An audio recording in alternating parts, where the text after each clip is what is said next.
Royal Bengal tiger మనసారా నవ్వింది. జూలు విదిల్చి పట్టు సాధించి నిలిచింది. బెంగాలీ భద్రలోక్ నికార్సైన తీర్పిచ్చింది. ప్రధాని మోడీ ఎలాగైనా గెలవాలనుకున్నారు. హోంమంత్రి అమిత్ షా వ్యూహాలు ఫలిస్తాయని భావించారు. పార్టీ అధ్యక్షుడు నడ్డా ప్రచారం వర్కౌట్ అవుతుందనుకున్నారు. మొత్తంగా బెంగాల్లో కమలం వికసిస్తుందని కలలుగన్నారు. కానీ అన్ని ఎత్తుగడలను దీది సింగిల్ హ్యాండ్తో తిప్పికొట్టింది. బెంగాల్ చరిత్రను తిరగరాసింది. తాను ఓడినా పార్టీని గెలిపించుకుంది. బెంగాల్లో తనకు ఎదురేలేదని నిరూపించుకుంది. మూడోసారి బెంగాల్ ఎన్నికల్లో తృణమూల్ ఘన విజయం సాధించింది. మాటి మనుష్ నినాదంతో వచ్చిన మమత తన రాజకీయాలకు ఎదురేలేదని నిరూపించుకుంది. బెంగాల్ ఫలితాలు దేశ రాజకీయాల్లో ఎలాంటి ప్రభావం చూపబోతున్నాయి? రాజకీయ శక్తుల పునరేకీకరణ జరగబోతోందా? మోడీ వ్యతిరేక పోరాటాలకు ఊతమివ్వబోతోందా? బెంగాల్ నేడు చూపిన బాట రేపు దేశానికి దారి చూపనుందా? ఇదే ఈరోజు చైర్మన్స్ డెస్క్.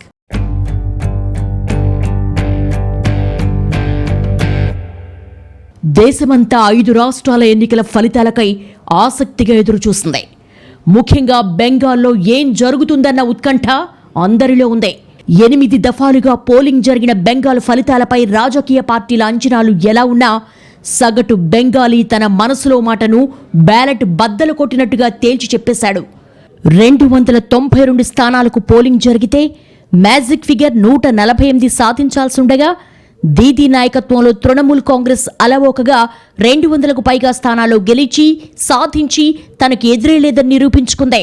గత లోక్సభ ఎన్నికల్లో 18 సీట్లు సాధించిన బీజేపీ అదే ఊపులో ఈ అసెంబ్లీ ఎన్నికల్లో కూడా భారీ సీట్లు వస్తాయని అంచనా వేసింది.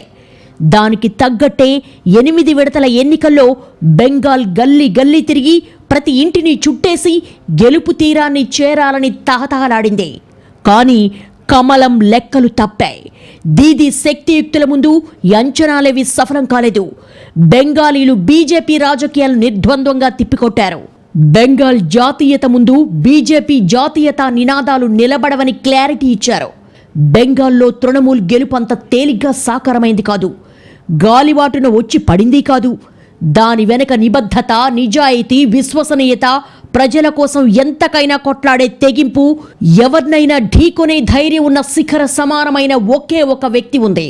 ఆమె ఈ ఎన్నికల ఫలితాలను శాసించారు. ఆమె తృణమూల్ని ప్రత్యర్థి పార్టీలకు అందనంత ఎత్తులో నిలబెట్టారు. బెంగాలీల ఆకాంక్షకు ప్రతినిధిలా నిలబడ్డారు. అదే సమయంలో తమకేం కావాలో, ఏ తరహా రాజకీయాలు తమకు అవసరమో, ఎవరిని తిప్పికొట్టాలో బాగా తెలిసిన బెంగాలీ భద్రలోక్ ఈ ఫలితాలను శాసించింది. అన్నీ కలగలిసి బెంగాల్ దంగల్లో కమలం వాడిపోతే తృణమూల్ ఎదురులేదని నిరూపించుకుంది. మమతా బెనర్జీ గురించి 4 మాటల్లో తేల్చేయలేం. మమత తెగువకు, ధైర్య సాహసాలకు ప్రతీక మాత్రమే కాదు, ఆమె ఓ సాదాసీదా మనిషి, నిఖార్సైన బెంగాలీ మహిళకు ప్రతీక. నిజాయితీకి, నిర్భీతికి నిలువుటద్దం. ఆడంబరాలకు బహుదూరం, చీరలకు, నగలకు దూరం. ఆహార్యంలోనే కాదు, వ్యవహారంలో కూడా ఆమె ప్రత్యేకమే. ఆమె నిర్ణయం ఓ సంచలనం. ఆమె ఎత్తుగడలు అనూహ్యం. తను అనుకున్న వారి కోసం ఎంతకైనా పోరాడతారని ఎన్నో ఉదాహరణలు చెప్తాయి. బెంగాలీలకు దీదీగా, ప్రియమైన వ్యక్తిగా ఎదిగిన ఆమెను ఓడించాలని బీజేపీ కలలుగంది. కానీ గాయపడ్డ పులి ఎంతో ప్రమాదకరమని ఆమె నిరూపించారు. ఎప్పుడూ ఎవరికీ తలవంచనని చెప్పిన మమత వీల్ చైర్లోనే ప్రచారం చేసి బెంగాల్ ఎన్నికల్లో తృణమూల్కు తిరుగులేదని నిరూపించారు. నిజానికి బెంగాల్ అంటే ఒక్క నేత, ఒక్క పార్టీ కాదు. బెంగాల్ అంటే మేధస్సు. బెంగాల్ అంటే రేపటి అభ్యుదయం కోసం నేటి అడుగు. దానికి సంబంధించిన ప్రయత్నాలు రాజకీయంగా, సాంస్కృతికంగా, సామాజిక ఉద్యమాల పరంగా అనేకం కనిపిస్తాయి. గత 100 ఏళ్లలో ఈ రంగాల్లో అనేక మంది దేశానికి దారి చూపుతూ నిలబడ్డారు. బెంగాల్ ఈరోజు ఏం ఆలోచిస్తుందో అదే అంశాన్ని దేశం రేపు ఆలోచిస్తుందని చెప్తారు. బెంగాలీలు భావజాలంలో, అభ్యున్నతిలో అంత ముందంజలో ఉంటారని అర్థం. అంతెందుకు, భారతదేశానికి దిక్సూచిగా బెంగాల్ను చెప్పుకుంటారు. బెంగాల్ ఓ పోరాటాల పురిటిగడ్డ. దేశంలో అనేక ఉద్యమాలు అక్కడి నుంచే మొదలయ్యాయి. సాంస్కృతిక ఉద్యమాలు బెంగాల్ కేంద్రంగానే మొదలై దేశమంతా విస్తరించాయి. ఎంతో మంది బెంగాలీలు జాతీయ నాయకులుగా, స్ఫూర్తి ప్రదాతలుగా ఎదిగారు. రాజా రామ్మోహన్ రాయ్ నుంచి ఈశ్వరచంద్ర విద్యాసాగర్, బంకిం చంద్ర చటర్జీ, రవీంద్రనాథ్ ఠాగూర్, నజరుల్ ఇస్లాం, శరత్ చంద్ర చటర్జీ వరకు ఎంతో మంది సామాజిక విప్లవకారులు, కవులు, రచయితలు బెంగాల్ నుండే వచ్చారు. దేశమంతా తమ వెలుగుల్ని నింపారు. నిత్య చైతన్యశీలులు ఎందరో బెంగాల్ నుండి వచ్చారు. తమ ప్రతిభతో దేశానికి దారి చూపారు. సినిమాకు, సాహిత్యానికి బెంగాల్ కేంద్రంగా వెలిగింది. ఆ మాటకొస్తే మానవీయ విలువలు, ఆధునిక దృక్పథాలతో వచ్చే ప్యారలర్ సినిమాకు ఇప్పటి బెంగాలే కేంద్రం. సత్యజిత్ రే, మృణాల్ సేన్, గౌతమ్ ఘోష్ లాంటి అనేక మంది టాలెంటెడ్ డైరెక్టర్లు అక్కడి నుంచే పుట్టుకొచ్చారు. బెంగాలీలకు తమ కళల పట్ల, సంస్కృతి పట్ల విపరీతమైన మక్కువ, నాటకం పట్ల ఎనలేని ఆరాధన. ఇవే కాదు, 4 నోబెల్ గ్రహీతలను అందించిన ఘనత బెంగాల్కుందే. బెంగాల్ విభజన గాయాలు చూసిన నేల. 1904లో మొదటిసారి విభజన జరిగింది. ఆ సమయంలో ఒక్కటై కదిలిన బెంగాలీలు 3 ఏళ్లు ఉద్యమించారు. 1947లో రెండో విభజన జరిగింది. ఇవన్నీ కాకుండా దేశాన్ని విప్లవ తీరాల వైపు నడిపించాలని కాంక్షించిన వసంత మేఘగర్జన ఇక్కడిదే. ఢిల్లీ దేశానికి రాజకీయ రాజధాని అయితే కోల్కతా రాజకీయ సాంస్కృతిక రాజధాని. భారత్లో ఆ రోజుల్లో 100 మంది మేధావులుంటే అందులో 80 మంది ఇక్కడి వారే. ఈస్ట్ ఇండియా తొలి కార్యకలాపాలు ఇక్కడి నుంచే జరిగాయి. స్వాతంత్రోద్యమం పుట్టింది ఇక్కడే. జనగణమన, వందే మాతరం బెంగాలీవే. వివేకానందుడు, రామకృష్ణ పరమహంస ఇక్కడివారే. భారత సంస్కృతి, బెంగాల్ సంస్కృతి వేరు కాదు. బెంగాల్ మినీ ఇండియా లాంటిది. ముఖర్జీ, చటర్జీ లాంటి బెంగాల్ పేర్లు తెలుగు పేర్లలో కలిసిపోయాయి. ఇక్కడ పని సంస్కృతి ఉంటుంది. సామాన్యుల్లో రాజకీయ చైతన్యం ఉంటుంది. గొప్ప సాహిత్యం పుట్టింది ఇక్కడే. ఇలాంటి రాష్ట్రాన్ని కులం, మతంతో కొలవలేం.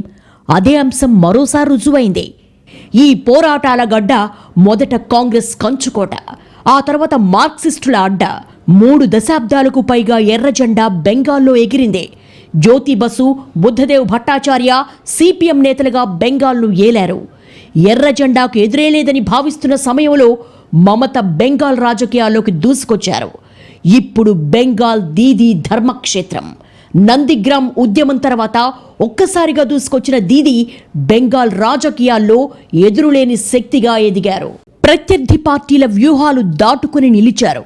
3వ కూడా తృణమూల్ను ఓడించేవారే లేరని రుజువు చేసుకున్నారు. బెంగాల్ అంటే ఒకప్పుడు కాంగ్రెస్ వర్సెస్ కమ్యూనిస్టులు, తర్వాత కాంగ్రెస్ వర్సెస్ మమతా బెనర్జీ. ఇప్పుడు కాంగ్రెస్ పక్కకు పోయింది, కామ్రేడ్లు సైడ్ అయిపోయారు. కమలనాథులు తెరపైకొచ్చారు. ఇప్పుడు 3వ విజయం కోసం మమతా బెనర్జీ, తొలి గెలుపు కోసం కమలం చేసిన పోరులో మమత తనకు ఎదురే లేదని నిరూపించుకుంది. 2019 సార్వత్రిక ఎన్నికల్లో భారీగా పుంజుకున్న బీజేపీ శాసనసభ ఎన్నికల్లో గెలుపును సొంతం చేసుకోవాలని వ్యూహాలు రచించింది. బెంగాల్పై ప్రత్యేక దృష్టి పెట్టి చాలా కాలం నుంచే వ్యూహాత్మకంగా పావులు కదిపింది. తృణమూల్లో బలమైన సువేందు అధికారి లాంటి నేతను తన వైపు తిప్పుకుంది. అనేక మంది కీలక నేతలు తృణమూల్ నుండి బీజేపీలోకి దూకారు. తృణమూల్ నుండి వచ్చిన 22 మందికి టికెట్ కూడా ఇచ్చారు. బీజేపీ ఆపరేషన్ ఆకర్షకు ఓ దశలో తృణమూల్ విలవిల్లాడిందే. ఇక ఎన్నికల ప్రచారం మొదలు కాగానే బీజేపీ బెంగాల్ మీదకి ఏకంగా యుద్ధమే ప్రకటించింది. ఏకంగా ప్రధాని మోడీ 26 సార్లు బెంగాల్ సభల్లో పాల్గొన్నారు. 38 సార్లు అమిత్ షా తృణమూల్పై విరుచుకుపడ్డారు. పార్టీ అధినేత జేపీ నడ్డా 48 సార్లు ప్రచారంలో పాల్గొన్నారు. వీరితో పాటు 8 మంది సీఎంలు, 48 మంది ఎంపీలు, కేంద్ర మంత్రులు 25 మంది, 14 మంది సినిమా స్టార్లు ప్రచారంలో దిగారు. బెంగాల్ నలుదిశలా సమర శంఖం పూరించారు. అమిత్ షా, నడ్డా ప్రతిరోజు బెంగాల్ వెళితే ప్రతి 2 రోజులకోసారి ప్రధాని నరేంద్ర మోడీ బెంగాల్లో పర్యటించారు. కరోనా సమయంలో కూడా పెద్ద ఎత్తున బహిరంగ సభలు నిర్వహించి విమర్శలను కూడా ఎదుర్కొన్నారు. ఆఖరి దశ ఎన్నికలను కలిపి ఒకేసారి పెట్టాలని మమత కోరినప్పటికీ ఎన్నికల సంఘం అందుకు అంగీకరించలేదు. ఒక్క మాటలో చెప్పాలంటే భారత్ మొత్తం బెంగాల్ చుట్టే తిరిగిందే. బీజేపీ కీలక నాయకులు, ఆఫీస్ బేరర్లతో పాటు రాష్ట్రాల మంత్రులు, కార్యకర్తలు కూడా బెంగాల్లోనే పాగా వేశారు. రోడ్ షోల ద్వారా బెంగాలీలు ప్రత్యామ్నాయాన్ని కోరుకుంటున్నారని అమిత్ షా, జేపీ నడ్డా హోరెత్తిచ్చారు. మమతా బెనర్జీపై బెంగాలీలు ఆగ్రహంతో ఉన్నారని, ఆమెను సాగనంపడం ఖాయమని అమిత్ షా ప్రకటనలు గుప్పించారు. ఇంత పెద్ద యుద్ధంలో కమలం భారీ సైన్యాన్ని ఎదుర్కొన్నది ఒక్క మమతా బెనర్జీ మాత్రమే. మమతా బెనర్జీ ఒక్కరే రంగంలో అందరికీ ధీటుగా నిలబడ్డారు. ఆమె కుడి భుజాలుగా ఉన్న ముకుల్ రాయ్, సువేందు అధికారి లాంటి నేతలు లేకుండా మమతా బెనర్జీ విరిగిన కాలుతో వీల్చైర్లో కూర్చొని ప్రచారం చేసింది. బెంగాలీలు పూర్తిగా తనకు మద్దతునిస్తారని, తమ ప్రాంతీయ అస్తిత్వాన్ని నిలబెట్టుకుంటారని మమత నమ్మారు. ఆ నమ్మకమే నిలబడింది. బీజేపీ ప్రచారం చేస్తున్న హిందూ జాతీయవాదానికి మధ్య పోరుగా మారింది. చివరకు ప్రాంతీయ అస్తిత్వవాదమే మిగిలింది. తమ ప్రాంతీయ ఐడెంటిటీకి పట్టం కట్టారు సగటు బెంగాలీలు.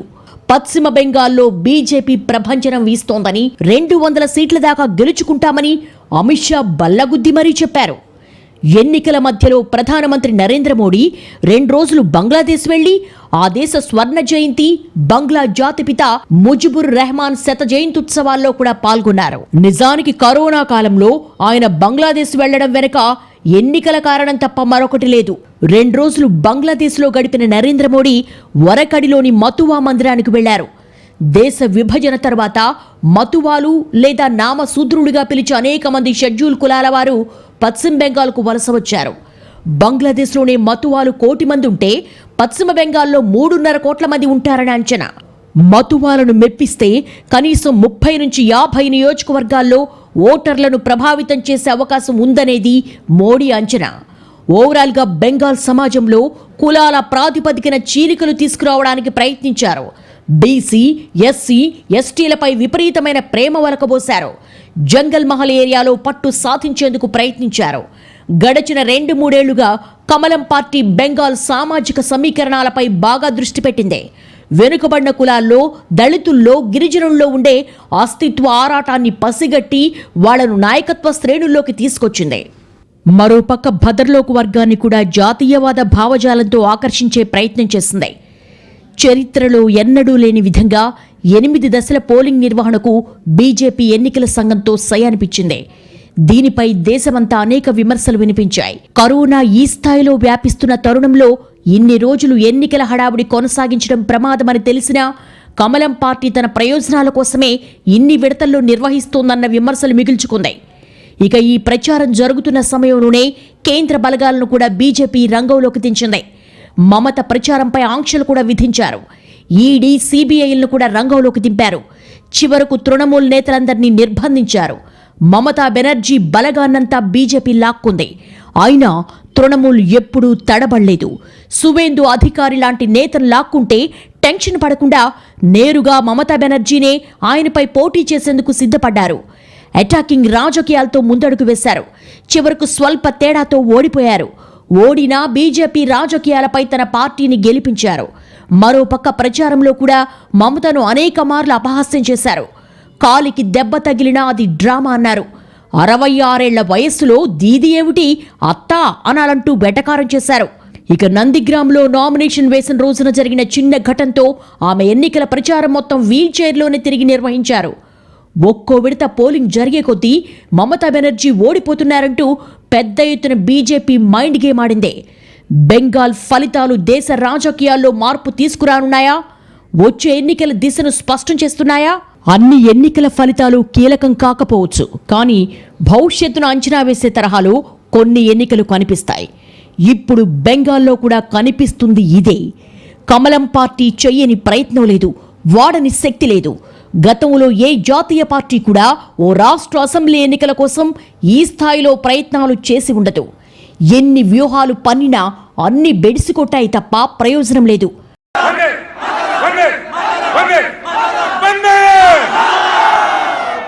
అయితే బీజేపీ 79కి పైగా స్థానాలు గెలవడం పెద్ద విషయంలా కనిపించినా ఇక్కడ తృణమూల్ నష్టపోయిందేమీ లేదు.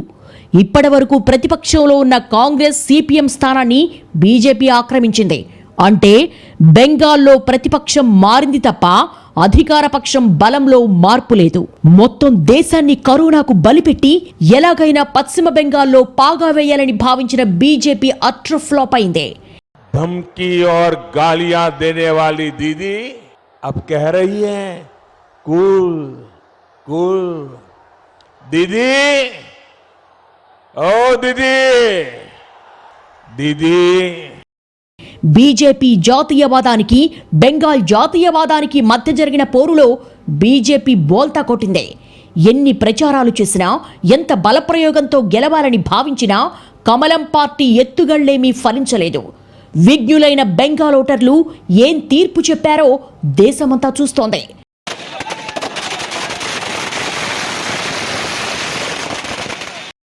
బెంగాలీ స్వాభిమానం ఎందుకు మెరిసిందో, బెంగాలీ జాతీయతను, బెంగాలీల మనసులను తూట్లు పొడిస్తే ఏం జరుగుతుందో అందరూ చూశారు. బీజేపీ చాప కింద నీరులా చేపట్టిన సోషల్ ఇంజనీరింగ్ను తృణమూల్ కాంగ్రెస్ ఆలస్యంగా గుర్తించినా తగిన సమాధానం చెప్పింది. బెంగాల్ సంస్కృతిపై మోడీ యుద్ధం చేస్తున్నారన్న వాదాన్ని ప్రజల్లోకి సక్సెస్ఫుల్గా తీసుకెళ్లిన మమత కమలం ఎత్తుగాళ్లు తిప్పికొట్టింది.